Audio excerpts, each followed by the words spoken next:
Welcome, everybody, to the True Selfie podcast. This is Brooke, and this is Jesse. So today, we're going to talk about another parenting topic. Sorry, that was my cold open. I didn't really warm up or anything, but we're going to talk about another extremely important parenting topic, which is going to involve discipline. This is our favorite one.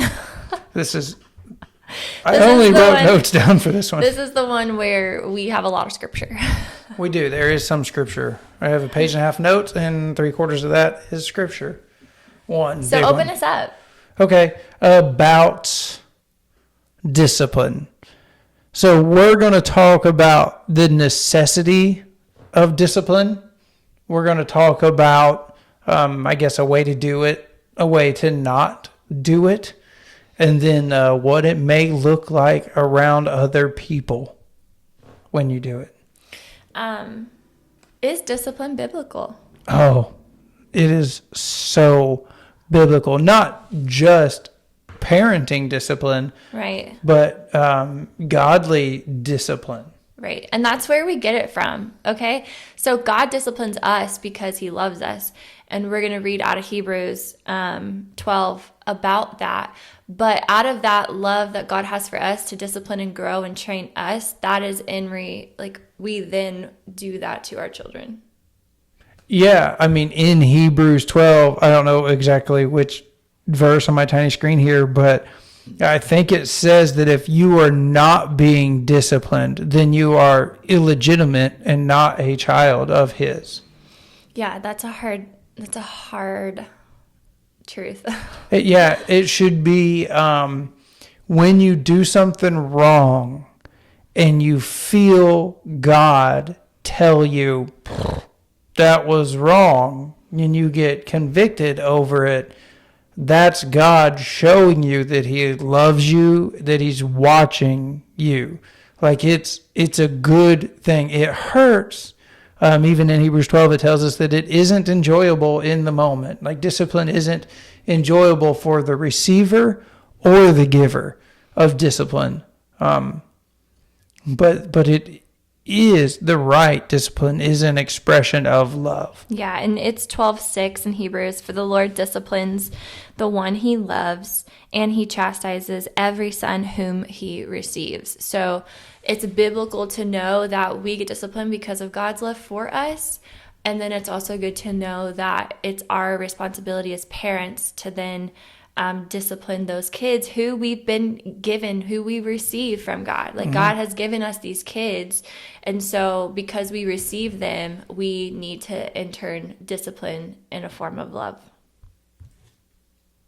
Yeah, I mean... Yeah. That was a hard stop there on your sentence. Yeah, discipline is a necessity in life to help keep children on the right track. It's a necessity in adulting life to keep us on the right track. I mean, we get discipline at work. You know, I mean, it comes in probably a professional manner, but it is still discipline. It can be called course corrections or opportunities for improvement or however you want to say it. But it is discipline to keep you on the right track towards your goals in life. So, I mean, we've all been in situations where we have been around a child who has not been disciplined. Oh, yeah. And I thought it's funny to me to read, like, when it says, if you are left, okay, so in verse 7, Hebrews 12, verse 7, it says, it is for discipline that you have to endure. God is treating you as sons. For what son is there whom his father does not discipline? If you are left without discipline, in which all have participated, then you are illegitimate children and not sons. And I'm just like thinking of all of those kids that I've seen that have not been disciplined. And I'm like, you little illegitimate child. That child has not been disciplined. He is not a son of God. Yeah, and that's true. And every child needs discipline in a different way. I mean, it doesn't work the same for one child to the next. One child, if you whoop them, it might not faze them. And they might just keep going. Another child, if you look at them, if you give them the look, they might break down, and it doesn't even have to get to the whooping stage. And there might be another child that has always been understanding, and you can always just talk with them about things, and they can tell you what they did wrong, and they understand it, and they make course corrections. I mean, everybody, not saying that I just walked through my 3 children right there. Sometimes you try them all out and see which one works. You got to. I mean, you go through it. I mean, I was chased with the fly swatter growing up. I mean, there was multiple times that my mom came after my brother and I and chased with the fly swatter, and honestly, it got us out of the house and out of her hair. But I don't know if there was any course correction from it, but she got a moment of peace out of it. So everybody responds differently to different disciplines. So when I see, let's say, an illegitimate, an undisciplined child, or what I think might be an undisciplined child out there, that if we take a step back and look at the parent, that the parent might not have just found the correct way to discipline them yet, to really work through those situations, or they're just not disciplining them. Agreed. Yeah. I think so. In struggling to discipline children, like I do believe, Easton will probably never listen to this podcast. He'll be old, and this will be old by the time he understands what's going on. He's going to be the hardest. He's going to be the least responsive to discipline in our family. It seems to not really affect him. He just does his own thing, even when you get on him. So we're going to have to use a different discipline strategy than what we had on our other 2 children. And I think that it's very important to note that each child is different. The way that we discipline Kendall is not the way that we discipline Landon, because they receive love differently, and they also receive discipline differently. Yep. Mm-hmm. And so we have to make sure that we explain that, because if whooping works for Landon and it doesn't work for Kendall, and Landon's like, well, why am I always getting whoopings and she just gets a talking to, Mm-hmm. We have to explain that, we've tried to talk to you about things, and you just don't, that's not the way that you're receiving it, and you're not understanding that that's not okay. And so they're all going to be different, and it's important to make sure that you communicate that they're different. Make sure they understand that, the ages matter. Ages, yeah. Like when you have a toddler like we have, whooping is probably, they don't have understanding, they don't have reason. So we can't sit down and be like, now Easton, mommy said not to do that. It's not on their level. So they have to have a smack on the hand or a smack on the butt. The bare butt. Maybe a moment of timeout. Okay. Maybe we're not watching whatever today because of this. Because he's not at the age to understand, but then it's not really appropriate for me to whoop a 14-year-old when she has all the understanding. She step out of line. But I do agree that there may be some situations that... You want to act like a baby? I'll treat you like a baby. And Proverbs 29:15, it talks about the rod. The rod and reproof give wisdom, but a child left to himself brings shame to his mother. Another version of that says, wise discipline imparts wisdom. Spoiled adolescents embarrass their parents. I think it's important to understand, the wise discipline, we have to be smart with our discipline. Oh, yeah. We can't just unleash and just go crazy. There is a way to be wise about disciplining your children. And we're going to talk about public. Have anybody ever whooped their kid in Walmart? Okay. The public discipline, what Jesse has a little bit of a different take than I feel like I do. Oh, really? I don't know. I guess I'll hear what you have to say. Well, yeah, when possible, which it's not always possible. Every situation is different, but you always try to praise in public, discipline in private. A lot of kids are scared of the term, do you want to go to the bathroom? I'll take you to the bathroom. I hear parents.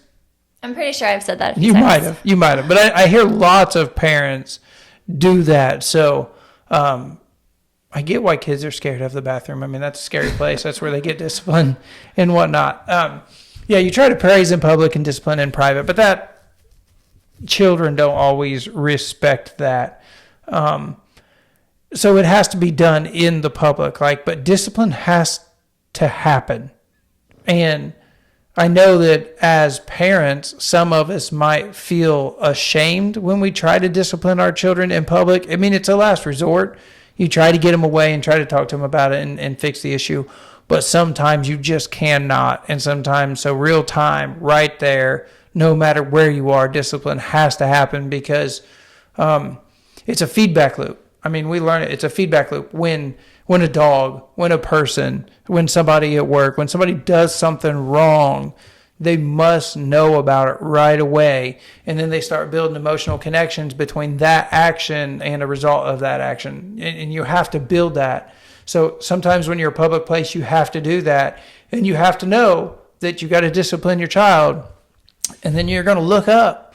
And there's going to be some people looking at you like you're crazy. Nothing's worse than like grandparents when you're trying to discipline. Oh man, grandparents. You know, love them. They do. But people, they know they did that. You know what I mean? Oh, they did it worse. They probably burned us with cigarettes back then. They ashed on us and all of that stuff. But no, I'm not saying that happened. I'm just saying that's like a thing. But you still have to discipline in public. Don't be ashamed to discipline your children. I mean, don't, because next thing if you don't discipline them, they're not going to know how to obey the rules at school. They're not going to know how to obey the rules at their job. They're not going to know how to obey the laws of the land. And then they're going to be living with you when they're much older, and you're going to be like, why don't you get out on your own feet? And they're just not going to know how to do it. You got to discipline them. You got to raise them to where they will be self-sufficient and they understand the rules and what happens when you don't follow them. Yeah, and I think, like, I can remember, like, this hurts me more than you. Do you remember, like, parents or people saying that? Like, this hurts me more than you. It does, because there's love there. And I think it's important to make sure that we, bring to the table that discipline is important, but there has to be that relationship and love there in order for the discipline to be received. I think a lot of times when kids grow up, all they get is discipline, and the love has never been given. Yep. And so when all they receive is discipline, like their spirits are crushed, and they're not receiving any type of edification. And so then they go to rebellion, and that's when they're disrespectful and don't care about parents and talk negatively about them. We have to understand that it's a handshake. Like, love and discipline need to come together and meet in a handshake moment. They have to have, even in your discipline, there should be a follow-up of love, you're grounded. You're not on this, you're not going anywhere for 2 weeks. Okay. But then after that discipline has been given, there still should be a moment afterwards that's like, we love you, hug, let them, encourage them. Like, we know you're going to mess up, but this is the part that God's called us to do, to train you. Yeah, I mean, it's keeping their hand off the stove. You don't do, the only reason you get on them to keep their hand off stove is because you don't want them to get burnt. Like, we're only trying to teach them the right things. But for discipline, like I said earlier, is a form of love, but it can't be the only form of love. You just have to have the genuine love, the sitting down, the talking to them, letting them know why you do it. Yeah, there is the statement of this hurts me more than it hurts you. And maybe, they're different kind of hurts. One of them can be a physical, one of them can be an emotional. It does tell us in Hebrews 12 that no discipline is enjoyable while it is happening. It's painful. And in the version that I have, there's an exclamation point after that. But afterward, there will be a peaceful harvest of right living for those who are trained in this way. So take a new grip with your tired hands and strengthen your weak knees. I do believe, I like the strengthen your weak knees there. I mean, I think that's a signal to prayer. Oh, 100%. But I also think, I just think about single moms out there or single dads who are in it alone. Like, there are moments where I'm like, I can't take no more. Like, I'm just going to give in, because I can't, I've dished out discipline. I've done all I can, and I'm just going to give in and strengthen. Does it say strengthen your knees? It says, with your take a new grip with your tired hands and strengthen your weak knees. Yeah. And so the beginning of the scripture where this paragraph is, it says, do not grow weary. And so our encouragement is, especially for those single moms, there's been times when I've been frustrated and I'm like, you got to do it today. Cause and I'm thankful that, we have that accountability to, when I'm tired, you can step in. But I think about those people who are single parents out there, like, strengthen yourself. Don't grow weary. The discipline is painful and it's hard in the moment, but what you're going to reap from those moments is fruit. There's going to be a son or a daughter who is going to be 30 and he's going to be living right for God. And you have to think long term. You have to think in the future. It hurts right now, but you need to buckle yourself down. If you need to, get in prayer and before you dish it out, then do that. But I just think that it's very hard for single parents. Yeah, I mean, the final sentence in that is, mark out a straight path for your feet so that those who are weak and lame will not fail, but become strong. That's what we're trying to do. It doesn't, when it says don't become weary, it doesn't mean beat them until you have no more energy. Like, that's not what it's saying. But you have to be constant and vigilant and steady in your discipline. And you can't let them get away with things. You have to talk to it about it, because you're marking out a straight path for them. You're guiding them for the rest of their life. And you are helping them become strong. They're going to have to deal with stuff in their lives. And they're going to have to deal with rules, and in their jobs or in school, a teacher's going to give them an assignment, or something's going to happen that they don't want to do. But they have to understand that even if they don't want to do it, that they need to do it. It's the right thing to do. Yeah, I mean, you still have to do that. I'm not saying anything immoral or anything like that. Like, you guide them on a moral compass. But they have to get the task at hand done, even when they don't want to. They got to know that it isn't an option. And we just can't be wishy-washy with it. Like he was saying, like, you have to stick your ground. You can't give in. I think about, like, just people out in the world. Like, you can see it, even if they're like 40 or 50 and they're a grown adult. The way they respond to situations. Like, if a boss tells you you're not doing this right, and how many people, like, there's a lot of people that just get up and say, I quit. Mm-hmm. Like, why is that? Because they were never disciplined to know that, you're going to receive criticism. There's going to be things that you're not going to want to do, and you can't just walk out at every opportunity.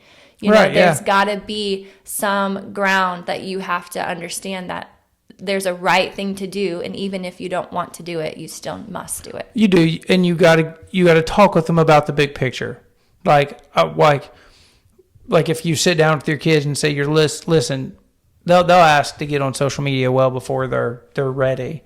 And then they ask, and if you sit down and talk with them and say, this is why you're not allowed on social media, and you talk about all of the bad things that can happen, how young and influenceable they are, and you just go through all that stuff and you talk with them about it, they will understand.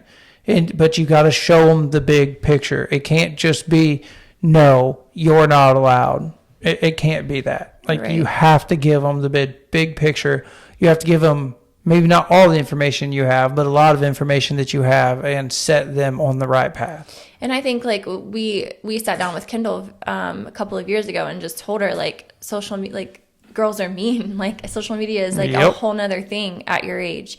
And we had a big long conversation with her, and and she's never since that day asked us to do it. Mm-hmm. And there was something that came up in her friends group where somebody got on social media and was bad-mouthing a bunch of people, and a picture went across with girls' faces scribbled out. And she was like, her comment was, I'm so glad I don't have social media. Yep. Because she sees what we had explained to her. Now, I'm not saying that if you asked her today, with us not being around, that she would say, oh, I want social media. Like, because everybody, like, it's, her friends all have it, and it's something that, at her age they want. But I think she understands that at that age, a lot of negativity comes with it. Yeah, and she's doing fine without it. Yeah. So. I mean, she's happy without it. She talks to her friends and all of that. She probably would tell you, that she would be happier with it. But it's just discipline, and we had a talk with her about it, and it's really helped. ever since then. We just got to talk with all of our kids. Yeah, we just can't think that their kids are not going to get it. Like they get more than what we understand, like what we think they understand. Except Easton. I think he only understands brute force right now. So, like we said, like discipline is biblical, and we have to stay our course in it, because the fruit of that is going to be raising kids that are grown adults living a fulfilled life. And that is our promise. God's like a great God. Like, yeah, he's like discipline equals love. But listen, if you obey my words, I'm going to keep a promise for you. And this is the promise. And he is always faithful and just to keep his promises. And so let that be your encouragement in times where you're weary of doing the hard things. Yeah, you got to keep at it. You got to love them blindly and then love them with discipline. Yeah, so that's our topic for today. I hope you guys enjoyed it. We would love to hear your feedback. You can drop those in the comments here. If you aren't subscribed to our YouTube channel, you can do that today. Just go to True Selfie Podcast and you'll find us there. Please hit that like and subscribe and share this with your friends and your family. We greatly appreciate it, and we can't wait to talk to you guys next week. Have a great day.